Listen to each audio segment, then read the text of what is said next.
Good evening, everyone. My name is Marie Dorini. I'm the Associate Director of the Columbia Institute for Ideas and Imagination at Reed Hall. And we're very excited to be organizing this evening with Columbia Global Centers Paris for Pride Month. We wish we could be doing it at Reed Hall, and we very much hope that very soon we will be greeting all of you again in our wonderful place where Tash spent a year as a fellow at the Institute for Ideas and Imagination in 2018 and 2019. And so I'm particularly happy and honored that he's agreed to do this event because as we say at the Institute, once a fellow, forever a fellow, and Tash is very much the embodiment of that and of how these wonderful connections keep going, and this conversation with Abdellah is just another manifestation of that and all the synergies that we find with Columbia Global Centers. So thank you both so much for being here tonight. I'll give a brief introduction of both of you, and then I'll hand it over to you for a conversation, and then Tash and Abdellah will take questions towards the end, and we should be wrapping up at 8 o'clock. So Tash is the author of 4 critically acclaimed novels, The Harmony Silk Factory, Maps of the Invisible World, and 5-Star Billionaire. And more recently, We the Survivors, that was just been published in French. He also has this wonderful memoir of his childhood and his family in Malaysia called The Face, Strangers on a Pier, that he's just worked and augmented on, and that will be published again by Fourth Estate in the UK in September under the title Strangers on a Pier. And that's a very exciting publication we're looking forward to. He's been the recipient of numerous awards, the Whitbread Prize, the Commonwealth Prize, O. Henry Award, and he's been twice longlisted for the Man Booker Prize. Tash's novels have been translated into 23 languages. He's a regular contributor to the New York Times, the Guardian, the LRB, the New York Review of Books, the New Yorker, the Magazine Littéraire, A Public Space, and landmark Granta 100, amongst many others. And it's a real pleasure to have you with us, Tash, tonight in conversation with Abdellah Taïa, who's wearing pink tonight and in honor of Pride Month. He was born in Morocco in 1973. He's the first Arab writer filmmaker to publicly declare he's gay, and he's the author of 9 novels written in French, including Salvation Army and Arab Melancholia, both translated into English by Semiotext, and Infidels in 2012, which was published by 7 Stories Press. His novel Le Jour du Roi was awarded the Prix de Flore in 2010, and Salvation Army, which is adapted from his novel, is his first movie as a director and was selected in numerous festivals, including the Venice Film Festival in 2013, and has won many international prizes.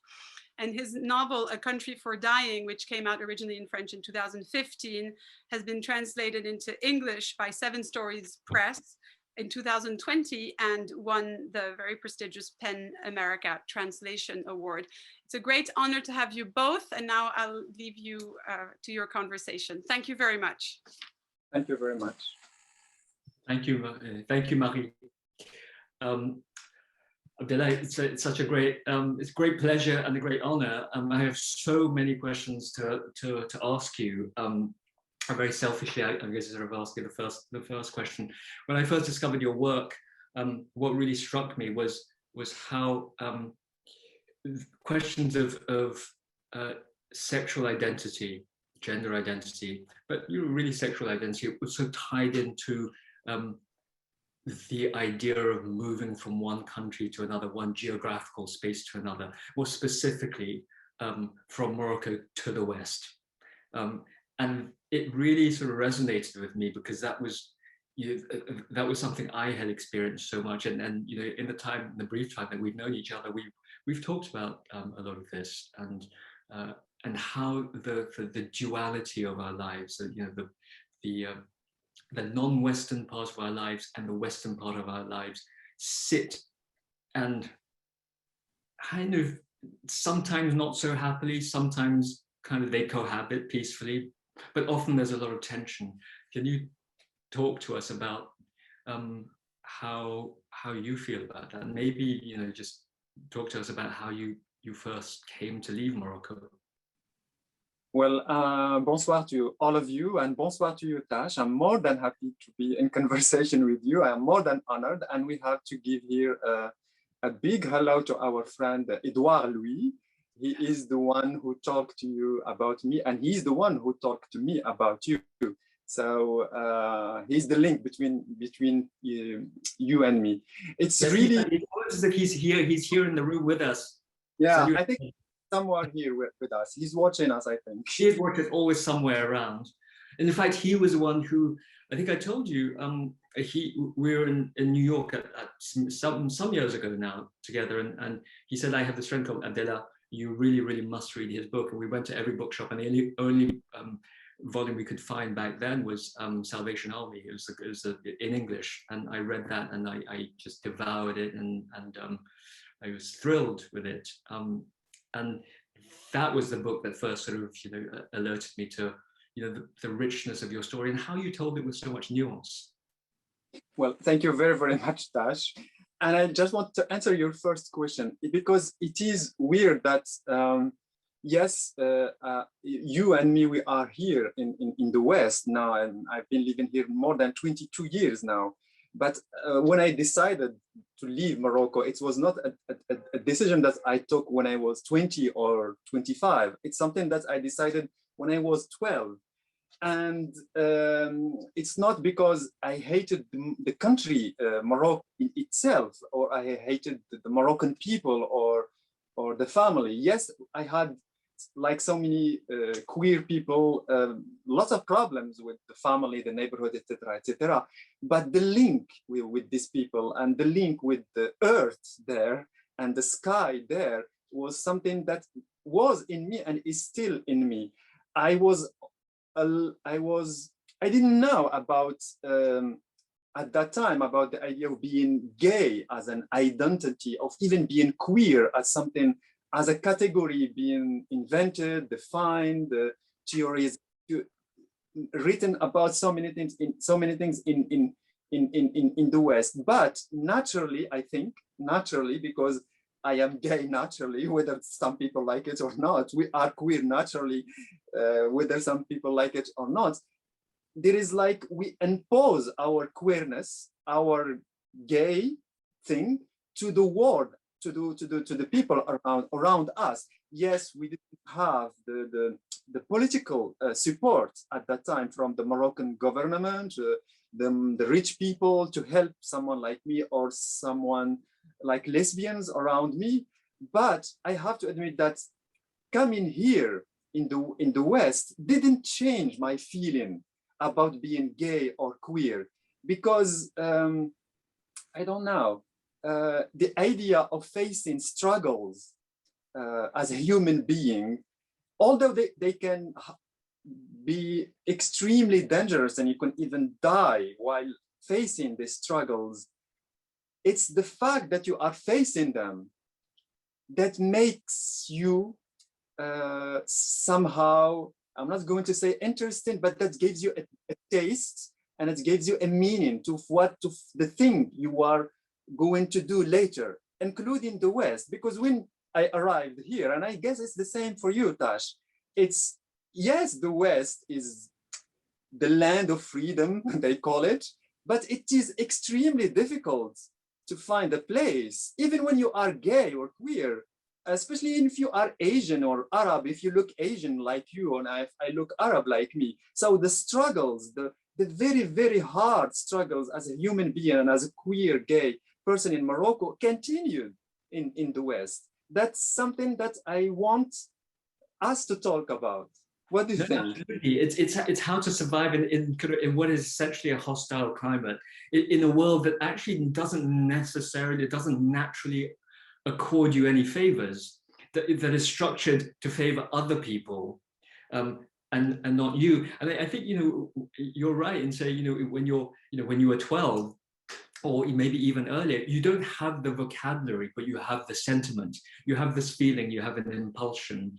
And also the way you talk about movement to the West is very interesting, because if you follow the normal, the conventional narrative of these kinds of trajectories, the movement to the West is supposed to be one of liberation. You're there in your sort of terrible sort of third world country, and you're suffering under all kinds of sort of brutal regimes, and you move to the West in order to find freedom. But in fact, it's not that simple. It's much more complicated and much more nuanced from that than that. And if I go back to a lot of your early work, or at least the work that I first discovered you through, which is Salvation Army. And everyone out there who hasn't read this yet, I think you really must. And I'm going to sort of advertise this book. It's really kind of wonderful.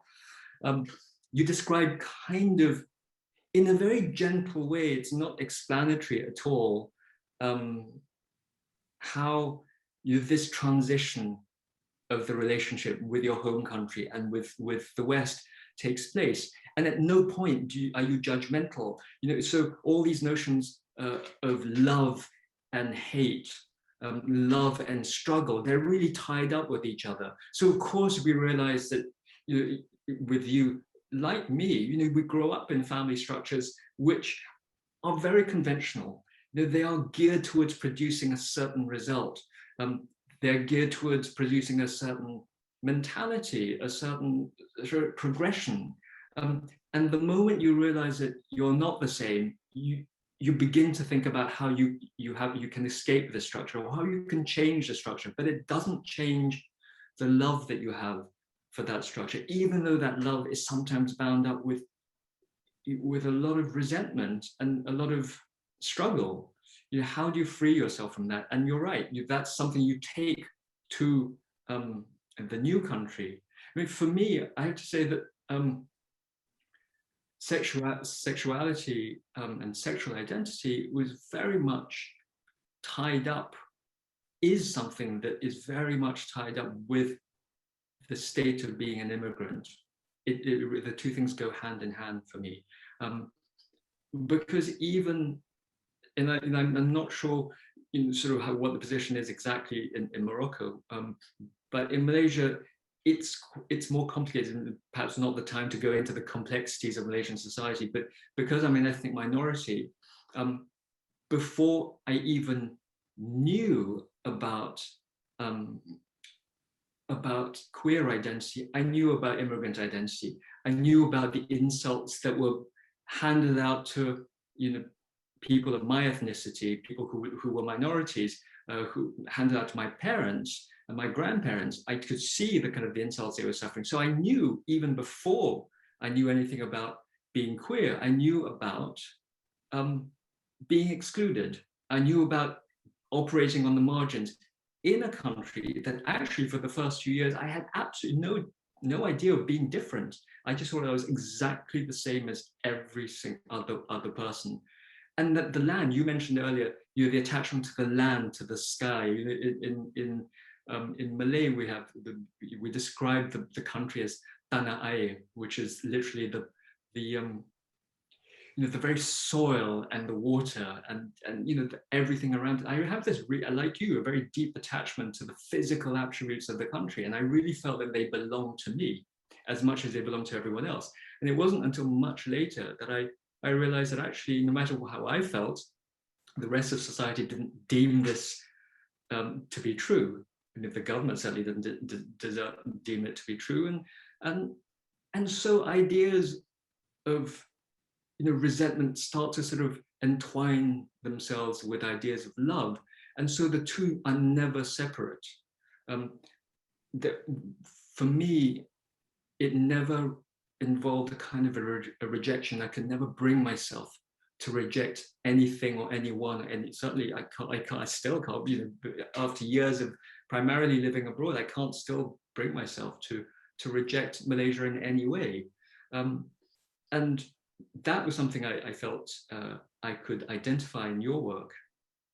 Well, when you face, for instance, when you go with your mother or with your father and you see them being humiliated days after days, years after years, and you see them inventing lies just in order to stop the powerful people, the policemen or the people in the offices, to break them down. They are already broke, they are already nothing, but you see them rehearsing in front of you the lies that they are going to apply on the society just to stay a little bit in dignity. But even that dignity, they didn't give them the opportunity to have it, because me personally, I grew up in my childhood and even my adolescence, even in my years in the university, with dealing with my mother, how we are going to find money for I don't know, for me to take the bus in order to go to the university.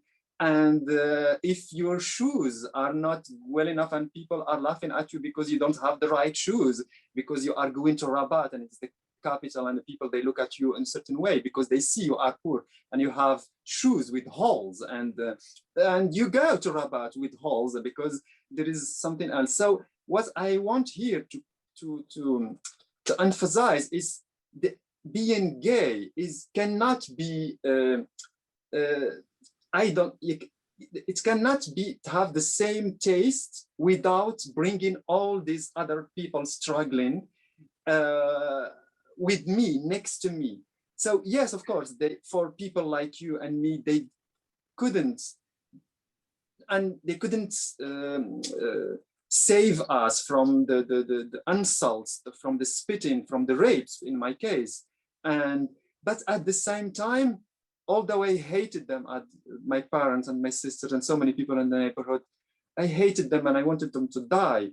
But later on, when I grew up and I understood what is really going on in the society, I understood that they were much, much more down than me, because me, at least, I don't know, I had this intelligence to construct something with this thing called gay homosexuality, meaning I felt like they want to rape me, they want to do this to me. Well, I'm going to be much more intelligent than them. I'm going to be a Shakespearean actor. And actually I was the greatest actor in my neighborhood, because that's the technique, the strategies I saw my parents developing every day.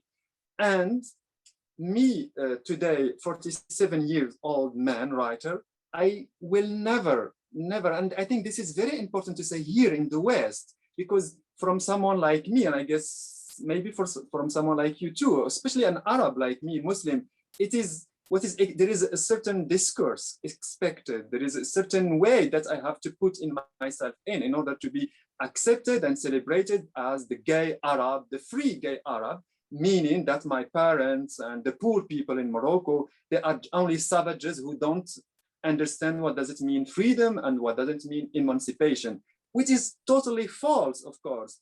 These people, although I hated them at certain times, I wanted them to really to die, but they face much, much, much more struggles, dangerous. It's like going to war for certain days, for every day for them. So compared to someone who is living here in the West, I think there is no comparison. They live much more struggle. I don't want, what I'm trying here to say, I don't want us, and I guess you will agree with me, to put this idea that to be gay and free means that you don't understand these other people. That I think it's very important. No, absolutely, because I think, you know, it's a certain time, you know, it's part of the same struggle. You know, I always saw that as being, you know, part of this, absolutely part of the same struggle. When I saw how, you know, my parents had to, you know, to struggle, my family, my extended family, who are much less fortunate than even my, you know, my parents had to, you know, go through some really, really rough times, really only because they didn't belong to the dominant group. I thought this is how life is. This is how I understood that was the kind of struggles that people, any kind of excluded people, are going to have to struggle. And I needed to devise more sophisticated and even more powerful sort of techniques to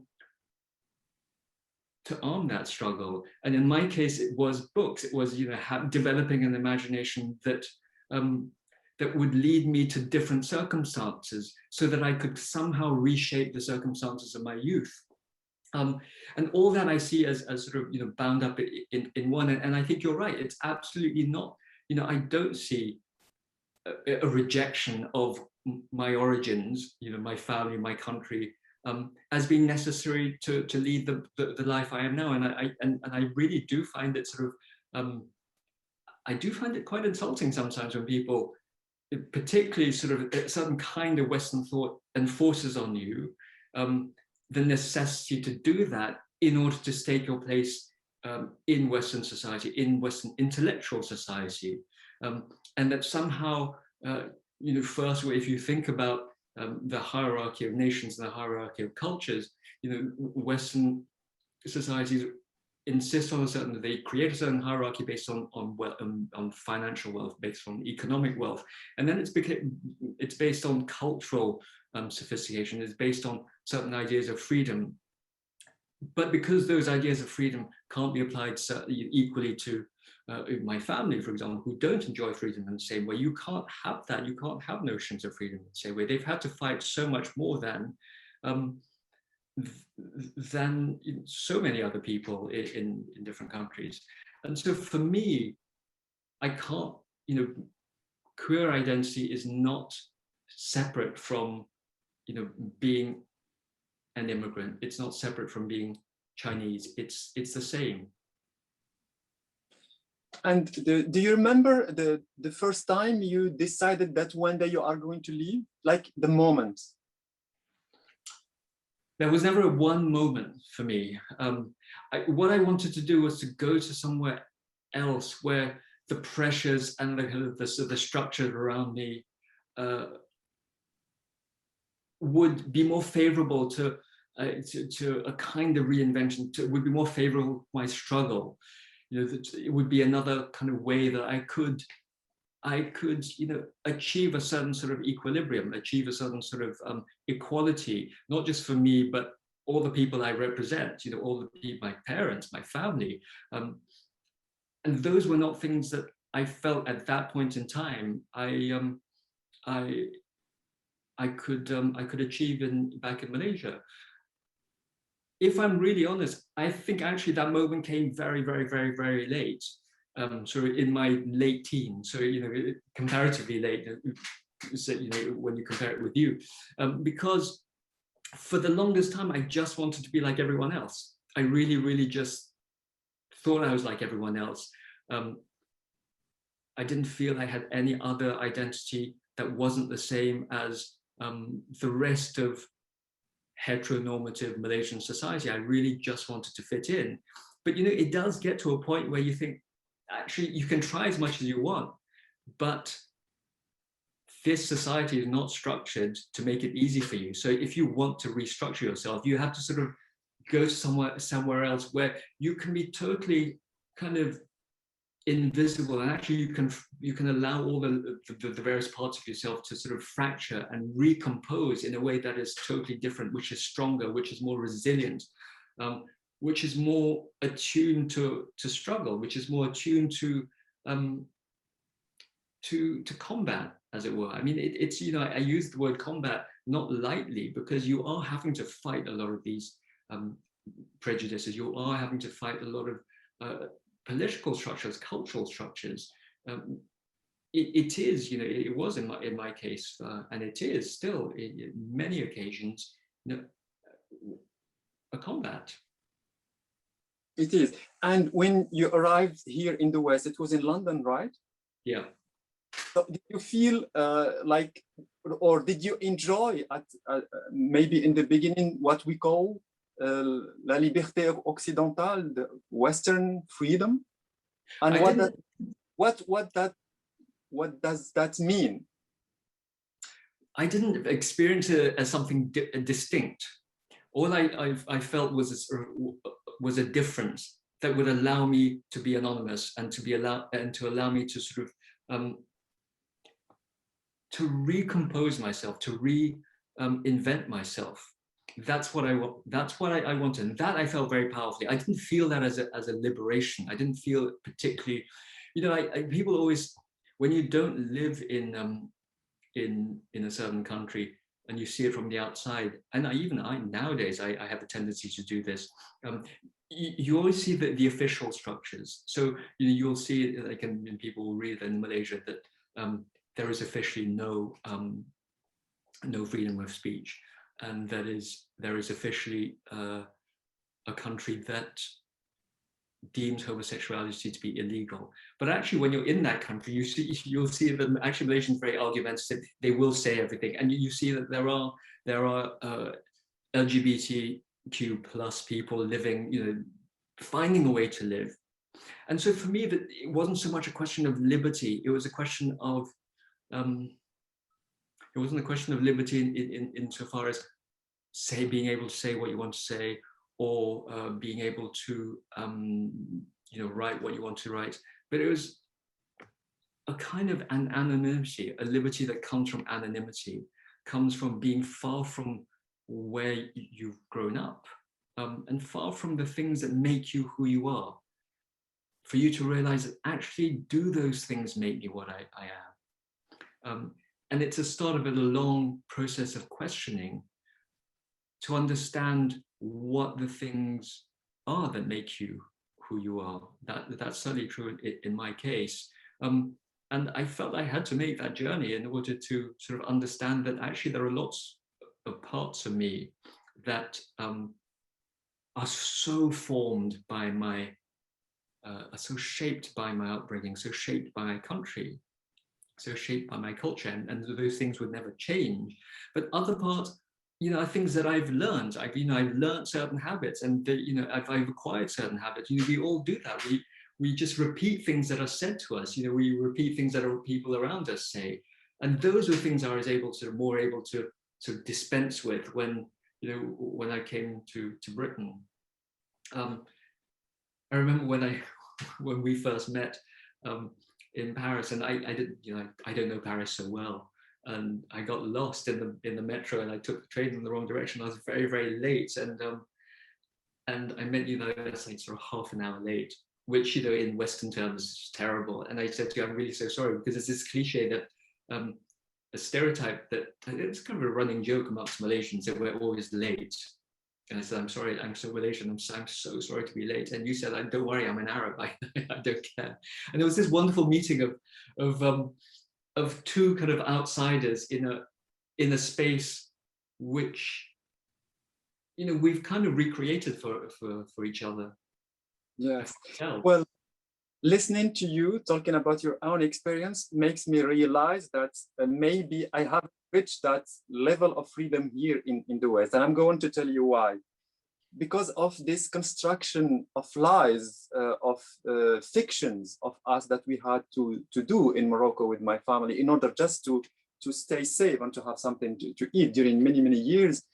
And when I was in the university in Rabat, where I studied French literature, and there is Zola, there is Balzac, and you see all these typical literary French characters. They go to Paris and they invade Paris. And I felt literally when I arrived in Paris in 1998, it was like, this is the place where I'm going to be ruthless. You're going to be like a Bellamy or the gay Bellamy. And I think somehow I was a gay Bellamy, meaning somehow there is all this political structures here in France that can stop someone like you, like me, Arab or Muslim or African or Black here. But yet the souvenir of, I don't know, things you read in Balzac books somehow gives the authorization.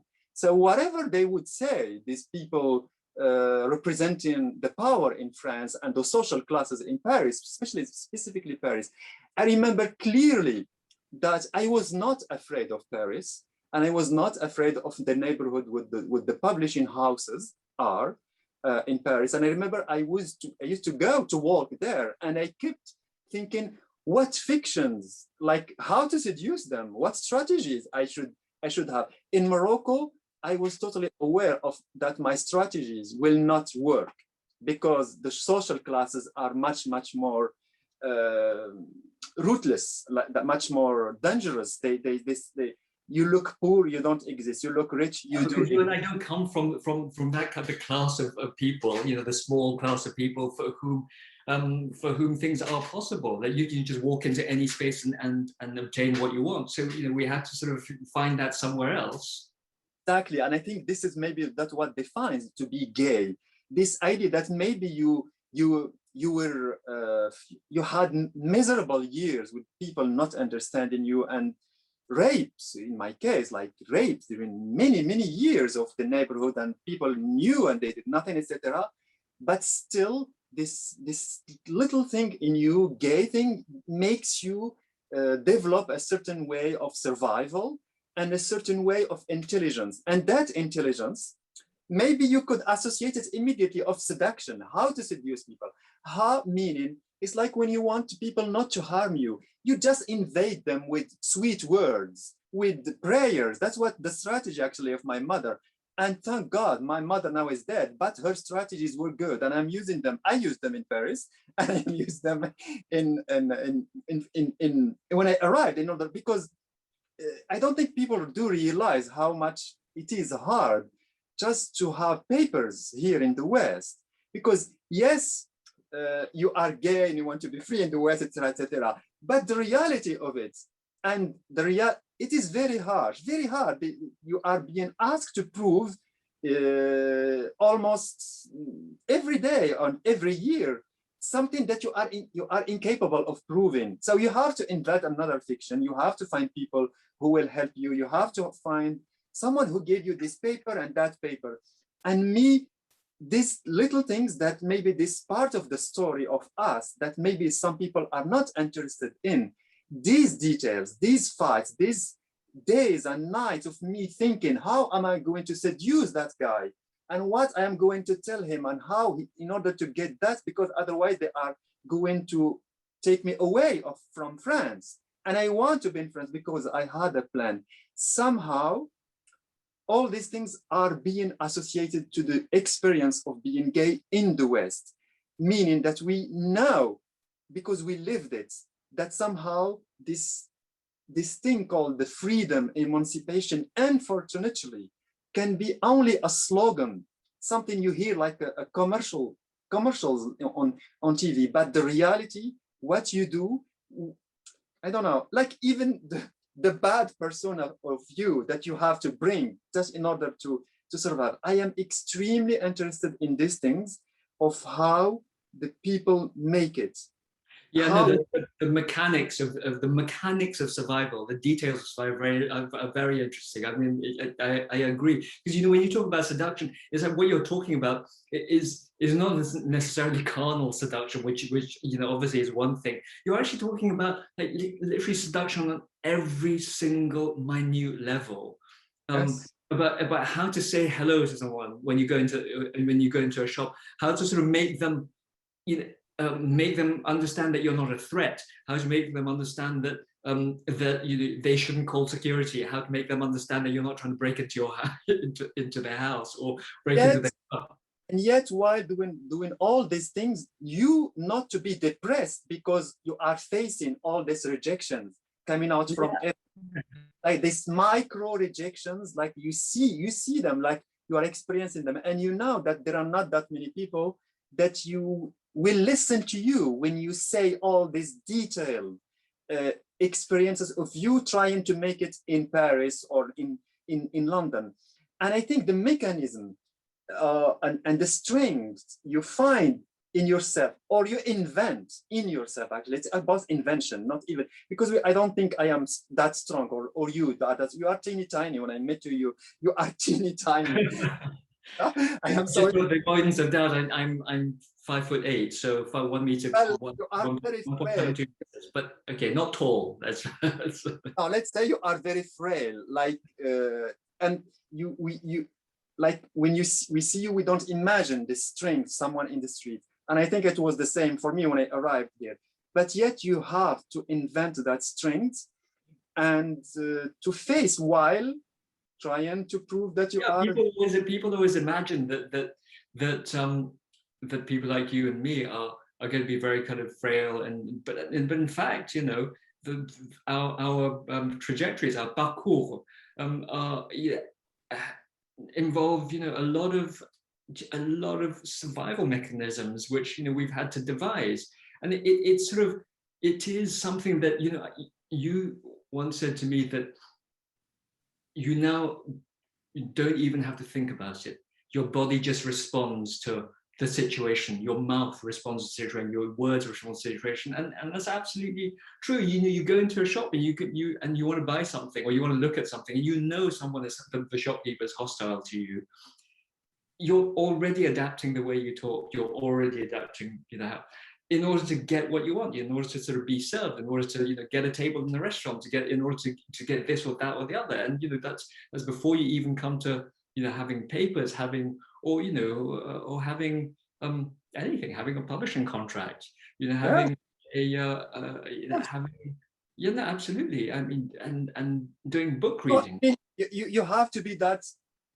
I'm not going to be nice person, and for me, it's a question of seduction. Because what do I have? I have nothing. I don't come from a bourgeois family. I don't look like a white French bourgeois person. The only thing I had is to show that I am an interesting person, and I can talk to you about François Truffaut.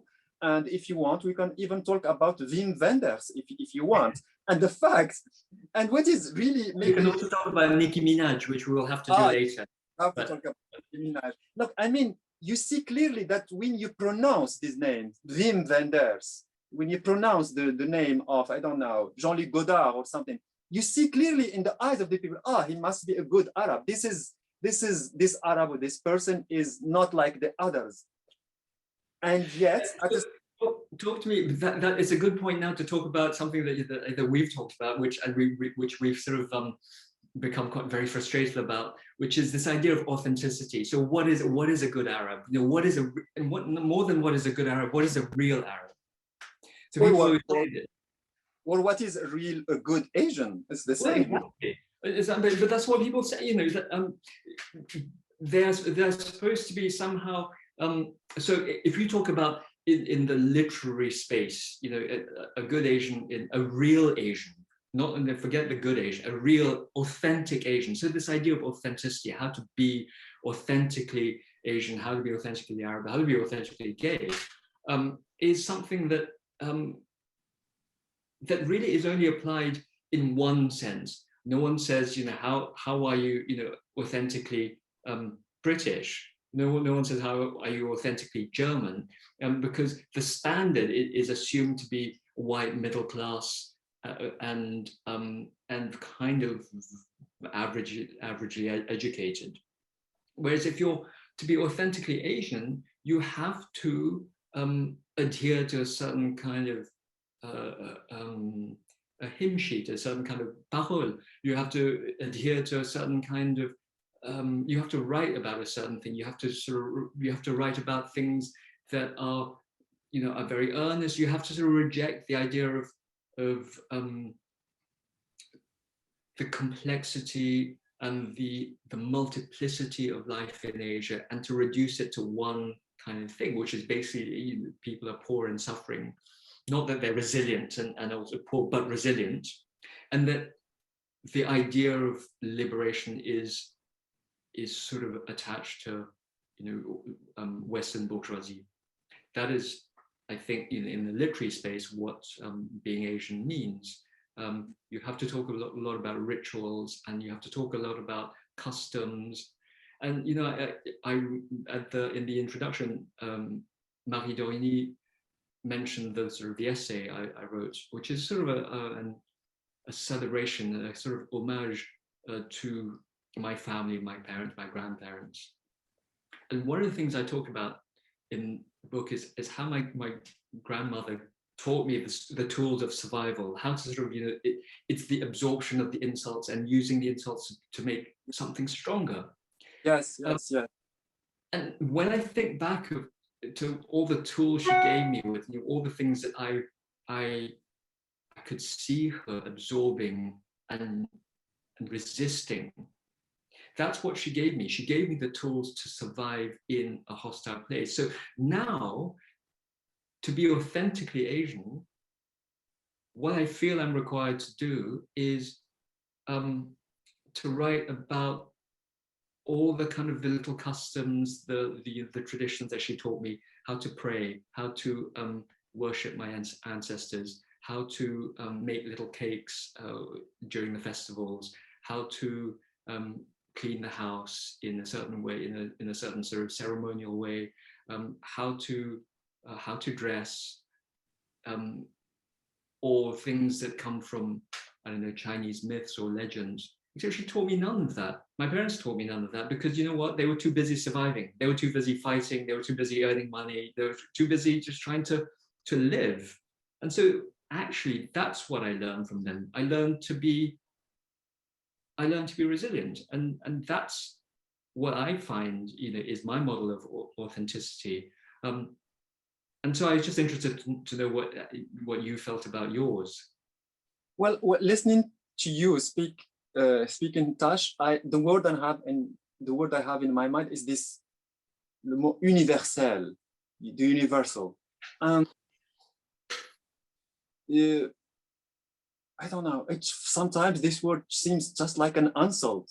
Like it's asked when you see they want you to ask to write something that is universal, meaning that you have to erase things from your experience and the experience of the world, of the people around you, and to shape it in a certain way, in a certain narrative, and in being completely aware of the public that is going to read you. So you have like to kind of kill the essence, the chaotic essence of it actually, and to make it in a certain order. And like this, it will speak to I don't know, to someone in Sweden or Germany. So, but I think more than that, though, that it will then make sense to that person. It automatically identify to that person in Sweden or Germany that you are Asian with a capital A, or Moroccan with Arab with a capital A. In fact, there's so many, like 1,000 different ways, a billion different ways of being Asian. It's such a vast thing. But what you're expected to do is to sort of give easy signals, and that I find is, it's so reductive. It's so reductive of the way we live. And when you think of it, there is something colonial happening there. We are being asked to produce things, literature or writing or films, according to aesthetic or ideas being developed in the West many years ago, maybe 2 centuries ago. And here we are today, and we are asked to be as they see us, according to idea. That's what we call Orientalism, we call colonialism. So thank God, now in this time, there are people like you and me who can, and so many other people on the planet who can criticize this permanence of colonialism ideas and Orientalist ideas. But what we were speaking about earlier, this idea of macro resistance, and actually I think that is a way of criticizing this permanence of the colonialism and the Orientalism. The word authentic, because you were saying that word, actually it means nothing. No, it's nonsense. I have no idea what authenticity means. It's like when you hear someone saying, "Oh, he's so well behaved." What does it mean? It means he just fulfill every category in your mind, and he's just perfect. Check, check, check, check. So he's so well brought up. Well brought up is the other thing. Yes, in England. Well, the French are also quite obsessed. Il est très bien élevé. I mean, they say that all the time. But it's true that someone, the last novel that I published, called We the Survivors, it's full of the kind of the detail, this kind of little detail. And it's really, you know, I just looked at the various members of my family, you know, who are always struggling sort of to find sort of small bits of work. And actually, this is, you know, represent vast numbers of Malaysians. And I'd absorbed this, you know, I know how they live. You know, this is how people live. This is their everyday life. And the book is full of this, the minute detail of how they go to work every day and how they're trying to sort of keep in kind of precarious employment. You know, it's never great jobs that they have, but they're always sort of just hanging on to some kind of livelihood. And when I did interviews for the book's publication in Britain, more than many journalists said to me, that they found it really interesting because it was the first time in a novel they saw so much detail about work, which I found astonishing, because what they're saying is that this novel, I think what they were saying is it's slightly boring because there's so much detail about micro resistance and about micro struggles, and that actually it was also in a way that they weren't kind of expecting. It was a revelation of a deeper way of thinking in the West about the novel today, which is that no one actually works in Western novels because they're so bourgeois. They're so sort of ensconced in themselves. And I thought it was really revealing, because what was the everyday life? What constitutes the everyday life of, you know, all the people I live with, to them was just a series of details that were, you know, on the verge of being slightly tedious. But to me, it involves incredible richness, you know, how someone actually hangs on to employment despite, or just how someone survives, you know, in a landscape, in a country that isn't favorable to them, is really fascinating. You know, just the everyday, how you go to work in a place where everyone hates you, no one, you know, no one's being gratuitously nice to you. That in itself, to me, you know, paints a tapestry of something that is really essential to life. Yes, and I think it's really important to not forget about these details of life, and actually they are not here to show off with, because they are the life. What does it mean, life for you and for these people you grew up with? And it is, I think, very important to remember the sacrifices of the other people just for you to be still alive. So after my parents died, that became a big obsession for me, because both my parents are dead.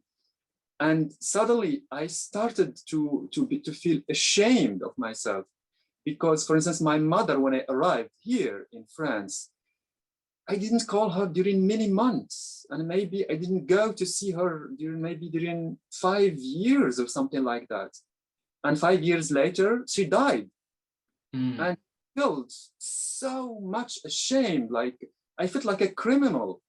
How come that this woman who came from the countryside and made it into the city of Salé, near the capital, and built the house, she never bought kaftans for herself. She managed to give me money to buy tickets for the bus to go to the university. How come I forgot about all this?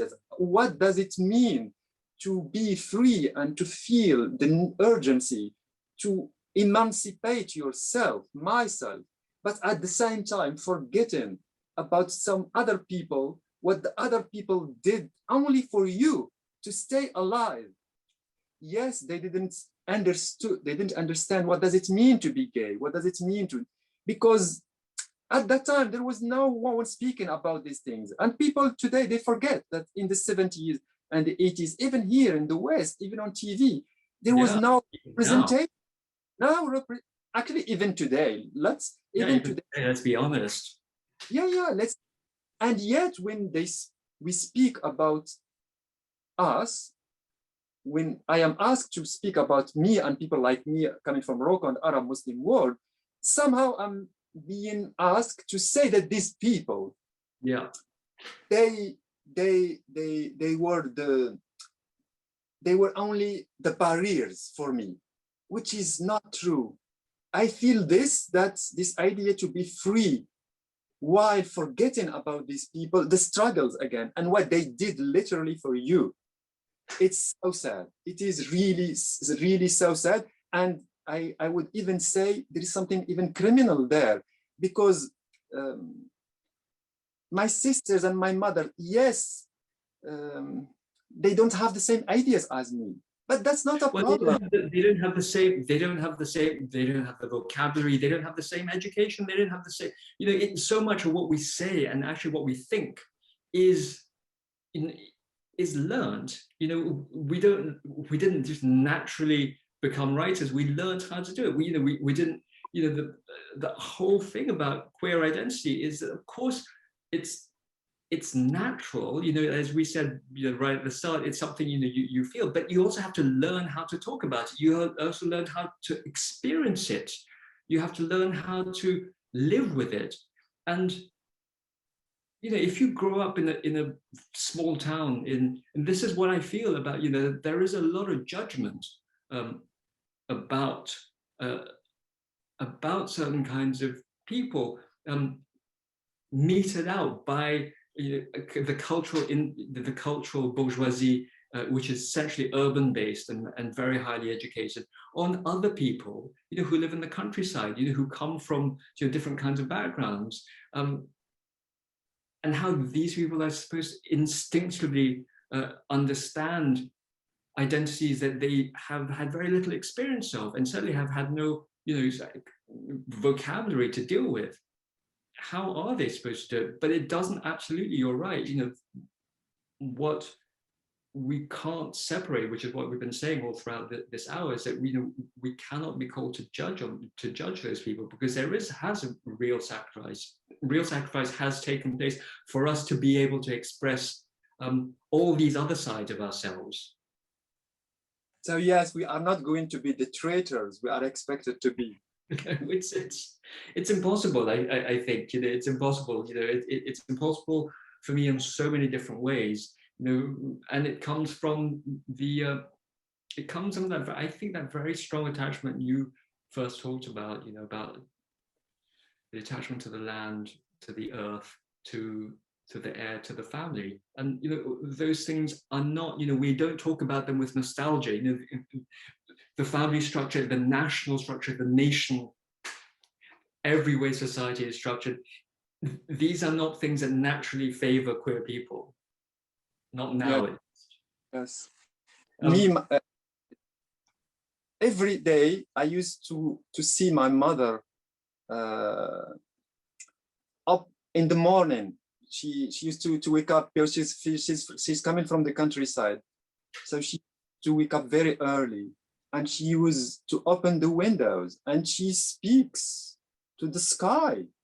She speaks to the sky. It's not in a shameful way.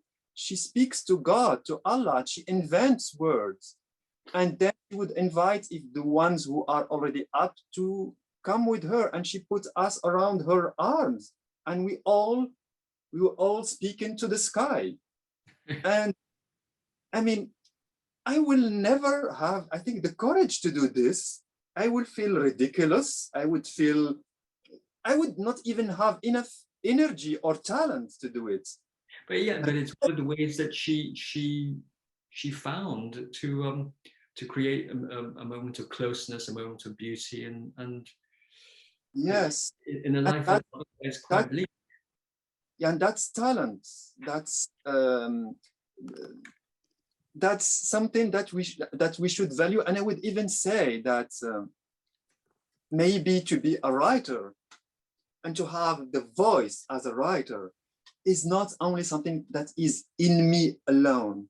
It's for sure what I heard my mother saying to the sky, like this audacity, and the audacity to go to the sorcerers and to ask them to put bad evil, to use evil, because this is what the only solution she found for herself in order to do this or to do that.